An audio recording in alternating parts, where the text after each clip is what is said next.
Steve and Alan's pro tips in a short time. Learn a lot. Hey, Alan. Hey, Steve. Today's quick pro tip is basically you poking at one of the most common motivational slogans out there. You've said more than once that you're not a big fan of the whole, hey, attitude is everything movement. You want to unpack that a bit? Yeah. And first of all, I want to say that attitude is everything is fine if it's self talk. If we're talking about have a great attitude, suggest our mindset, like I think it's great as self talk. Like, as I go into something I'm dreading, if I say, all right, I can choose to be less hostile about this situation. Yes, exactly. I think that for you and for me to make that choice on our own is good. And telling people about that is okay. But what I get a little nervous about is when teachers, directors, coaches start using it on students because attitude is invisible. You can't see inside someone's head, you can only see their behavior. And I think that behavior can lead to attitude. All right, so you have like a way we can make this work or a model or anything? Feelings lead to attitude, which leads to behavior. And so I don't want to ignore the feelings part first, because, like in the example you just shared, we're being very conscious about our feelings and we're mature and we can do that. But if a student is tired or anxious or overwhelmed or dealing with something at home, those feelings affect their attitude, and that attitude does show up in their behavior. They might be flat, quiet, checked out, snippy.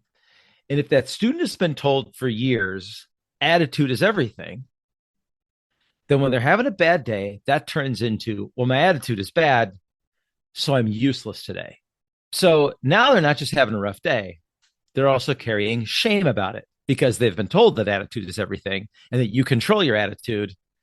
And this does not help them show up. That's kind of reminding me of a common complaint among many of the women in my life who get told they should smile more. Yeah, right, right.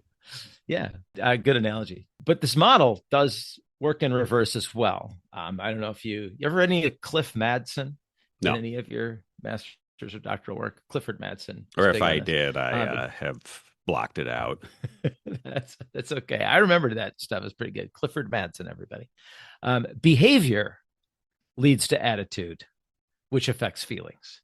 So if I start acting in a more constructive way, even when I don't feel like it, my attitude can start to shift and my feelings often follow.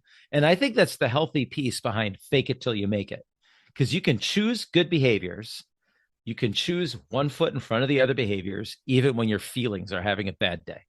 All right, so I mean, I kind of follow, but at the same time, if I'm noticing it helps me to go into a situation and sort of check my own attitude, I'm going to be less hostile about this, or I'm going to be more patient, or I'm going to assume best intentions of the other person. Like, what's the problem with me suggesting to someone else that that might help them? Because it's vague and it's internal. And I think you have to know them really well and they have to trust you an awful lot before you do that. Otherwise, the fact that that's vague and it's internal is a problem. I mean, you can see their face, their tone, and their participation, their posture. And if I say to that person, hey, you need a better attitude, it's time for you to choose a better attitude, what that kid can hear is whatever is going on inside of you is wrong. You are not enough. Be different. And I don't think that's actionable. And it can pile even more guilt up on top of what they're already dealing with. So instead, we focus on observable behavior and then tie it to impact. We've talked about that before.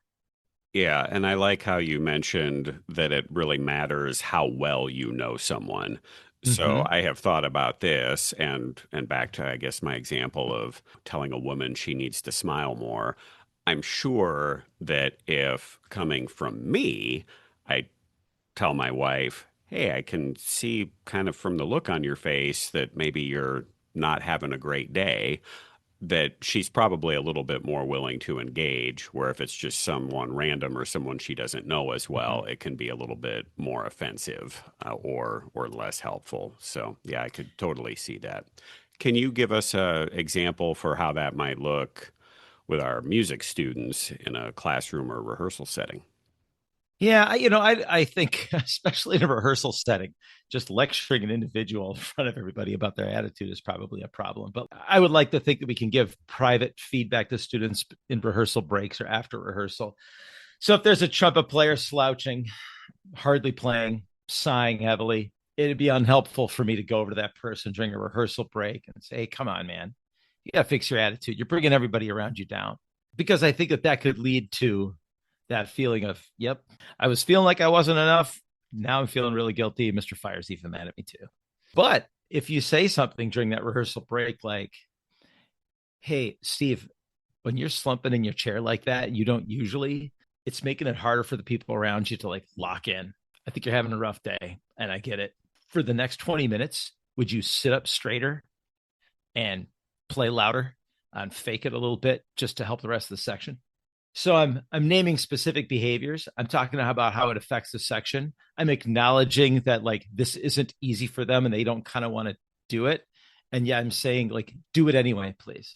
And those are things that students can do. And I've seen it. I mean, this is not just hypothetical. I have seen this kind of thing work, even if the attitude isn't perfect. Yeah, so you're not saying that the attitude doesn't matter at all. Oh, not at all. Attitude does matter, especially for ourselves. What we talked about earlier is, if we've got some good self-talk habits, we can work on our own attitude. But it's harmful if I weaponize that. You'd be fine if your attitude were better. If you really cared, your attitude would show it. That's the kind of thing that can be harmful. If a student is struggling with anxiety or depression, ADHD, family stuff, and they can't magically flip a mental switch, they will have that feeling, I am not enough. So we got to find ways to say your feelings are real. Your attitude might be off today, but attitude is not everything. You've got choices about your behavior in this rehearsal, in this classroom, and this hallway. All right, so how would you summarize that for a very typical middle school or high school ensemble rehearsal? Well, make sure that you avoid saying things like, make sure when rehearsal starts, you come in with a good attitude. Say things like, when it's 12:53, please be in your seat, music out, pencil ready, eyes up when the downbeat happens. You don't talk about attitude or nebulous things. We've talked about that in other podcast episodes. Just things like, hey, clarinet players, you really got set up on time. That helps us all start on time. That's awesome. And when something's off, you start with curiosity and then behavior. Steve, you're kind of quiet today. You're not jumping in like usual. Is everything okay? Okay. Hey, sorry, man. Sorry to hear about that. Will you take all the energy you've got and come in strong in your entrance at measure 17? So we're separating how they feel from what they do, which is my problem with attitude is everything, is because it does tie what people feel to what they do in an irrevocable way. Yeah, that reminds me of something else we've talked about where when we're giving praise, it's a smart idea to praise the person. And when we're giving not praise, it's a little bit better to identify the action instead of the person. So kind of Yeah. similar theme in that regard. All right. So I keep kind of trying to get you to boil this down to something very short and simple. I'll give you one last crack at that. Yeah, sure. Attitude is everything is fine for your own pep talk in the mirror. It's not helpful as a tool to fix other people. Coach behavior, name what you see, explain the impact, ask people for a specific doable action. Yeah, I like that. Less fix your mindset and more, hey, here's what we do next.